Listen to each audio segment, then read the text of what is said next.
خیلی جالبه که اینا رو آدم مطالعه کنه ببینه چقدر این عکس‌ها با اونا درست میرن. حالا پانوراما رو داشته باشید بعدم بهش برمیگردم چقدر مهمه تو سیاست خیابانی و نتایج میکنم. میبینید آقای احمدی نژاد همیشه مرکز جمعیت به شکلی میخواد دور ریچ کنه. فراموش نکنید ما یه عکس فقط داریم در تاریخ ایران، اونجایی که من یادم میاد یا در ذهن عمومی هست، چون این ذهن عمومی خیلی مهمه. یه جا هست که دستا قرار ریچ کنه به یه رهبری و اونم باز عکسی است که مقابل آیت الله خمینی هست. یه عکس هست که یادم میاد به خوبی، من نتونستم همین رو جمع بکنم برای اینکه برای 10 دقیقه قرار بود صحبت. آقای احمدی نژاد یه اخلاص متظاهرانه‌ای به مردم می‌ورزد که حالا بعدا نتیجه‌اش خواهیم دید. یعنی این مردم که میان آقای احمدی نژاد میگه قربون شکلتون اومدید، خیلی ممنونم که اومدید، ما رو چیز نک آبروی ما رو نریختید وگرنه ما مجبوریم اینا رو دستکاری کنیم بسازیم. این ارادت دو طرف است. اون آقا میگه من به بهشت نمیرم اگه احمدی نژاد اونجا نباشه. ببینید آقای احمدی نژاد به نظر من داره یک کالت میسازه و ساخته اوردی. این عکس ها قرار اون رهبر و اون مراد و اون فلان رو درست کنن. ممکن از نظر من و شما خیلی چیپ باشه ولی اینجوریست. بهشت هم بدون احمدی نژاد فایده نداره. کار دیگه ای که دوستان شروع کردم این است که گفتم ما چرا از طبقه متوسط بی بهره ایم؟ یه ذره طبقه متوسط هم وارد میکنیم. خانم‌های این شکلی چرا باید دور رفسنجانی و موسوی اینا باشن؟ خب ما میتونیم از این کارو بکنیم. ایشون برداشته درست کرده، حالا چجوری درست میکننش مسئله من نیست. درست؟ اینم من میذارم تو چارچوب کلی دستکاری. باور داریم چه در این دنیا چه در اون دنیا. اونجا بهشت شده اینجا. تماشا کنید این عکس چقدر چیز معنی داره. آقای احمدی نژاد در واقع تبدیل شده به روح الله. آقای احمدی نژاد داره از خود واقعا این آدم ممکنه فکر کنه، یعنی اینجوری که میگه میشه، ولی به هر حال بر اساس حرف باید شما افراد بسنجید. وقتی میگه مدیریت جهان و این حرفا اصلا شوخی نمیکنه و اونایی که دارن براش این پیامو میسازن و این پیام ما میرسونن یه همچین تعبیری دارن از اینا. ما کوچیکش میبینیم و اونا خیلی بزرگش میکنن و بزرگش میبینن و بزرگش میخوان. بنابراین میبینید که احمدی نژاد در این عکس‌ها دوباره من بعد از چند تا از این استفاده برمیگردم بهش. این عکس‌ها فقط عکس آقای خمینی رو یاد ما میندازه و من یک دونه‌اش رو به شما نشون میدم. در زمینه هیچ کس دیگری وجود نداره، فقط آقای احمدی نژاد وجود داره. فقط. چرا؟ برای که فقط او میتواند. این منظره است که بعد از مناظره نشون میده. میبینید با چه چیزی اومده بیرون. واقعیتی است که سعی میکنه به دیگران هم نشان بده. دو تا از اسلایدهای من اینجا گم شده ببخشید.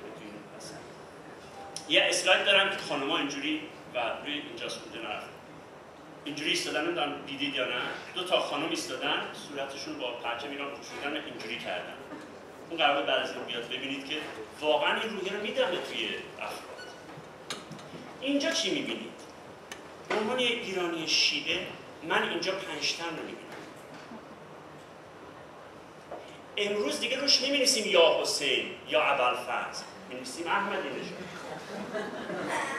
پیام میگیرید؟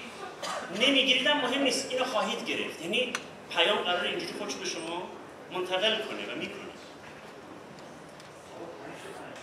5 تا آل مانتو من اسمشو گذاشتم، چون میگن 5 تا آل عبا، آل قبا هم خواستید میتونید.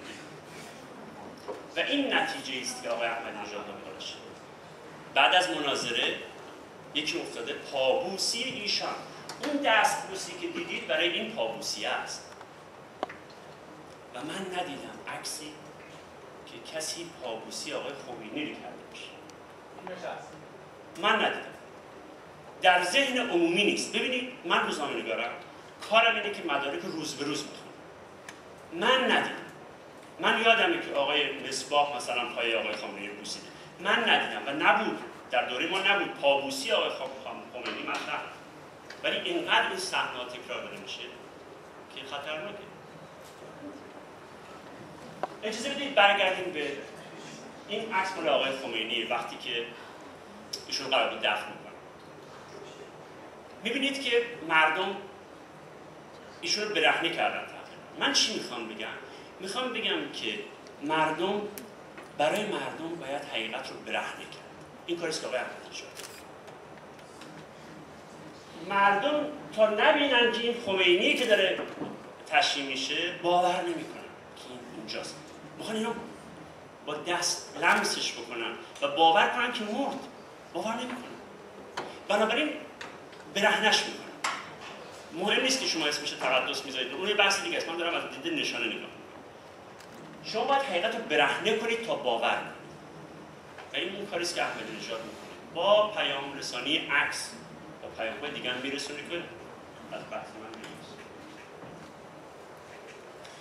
دوستان ناراحت نشن. این مسئله ایرانه. مصدق هم باید با جمعیت میرم. منتها نکته که من میخوام برگردم بهش این است که در جامعه ایران چون جامعه شکل نداره، نهادینه نشده، تحزب نیست توش، مس و توده هست که ارزش داره. جامعه مدرن داره میره به سمتی که همه دارای شناسنامه میشن. همه خود اصلا شناسنامه گرفتن وارد مدرنیسم شدن. این توی ایران هم هست. شما نگاه بکنید در مقابل حالا این که خوبشه به اصطلاح مصدق وقتی میرسیم اون شکل‌های قبلی و مثلا حالا این یکم مثل اونا، شما باید توده بی شکل بی نام سر کار کنید. در حالی که جامعه مدرن همه چیز رو داره تگ نام میزنه. مدرن ترین رسانه امروز فیسبوکه. برای که شما فحش هم بدید اسمتون باش میره. دیگه مثل وبلاگ فحش بدید آنون شما رو ثبت میکنه. آی پی البته این کارو میکنه، ولی الان فیسبوک شما رو با اسم ثبت میکنه. ما باید به سمت جامعه بریم که رأی‌ها شناسنامه دار باشن، آدم‌ها شناسنامه دار باشن. پانورامای 400,000 نفر، 100,000 نفر، 50,000 نفر فراموش بشه.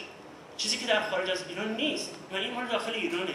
برای که این سیاست خیابانی و جمعیت درست کردن. خب بعد شما میگید آقا 10,000 نفر بود، میگید 40,000 نفر بود. آمار نداره، چجوری می‌خواید بسنجید؟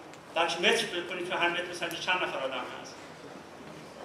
برای همین هم از ما نمیتونیم نظرسنجی کنیم. برای که تگ وجود نداره.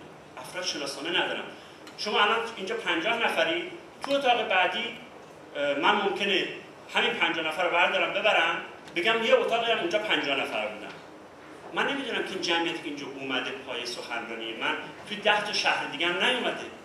من نمیدونم که این مردم همین شهرن یا مردم 10 تا شهر دیگه که اینجا جمع شدن. این سیاست خیابانی برای خودش محل بحث زیاد داره. این مقابل آخری. در اینجا یه نکته دیگه مورد توجه هم هست. و اون این که امروز عکس به مرحله آگاهی رسید. من اسمش میذارم عکس آگاهی. همه دارن عکس میگیرن. اینجا نگاه کنید. چندین موبایل در حال عکس گرفتن یا دوربین یا این. مردم میخوان لحظه ها رو ثبت کنن. این ناشی از تکنولوژی. همون تکنولوژی بهشون اجازه میده آرزوهاشون رو ثبت کنن.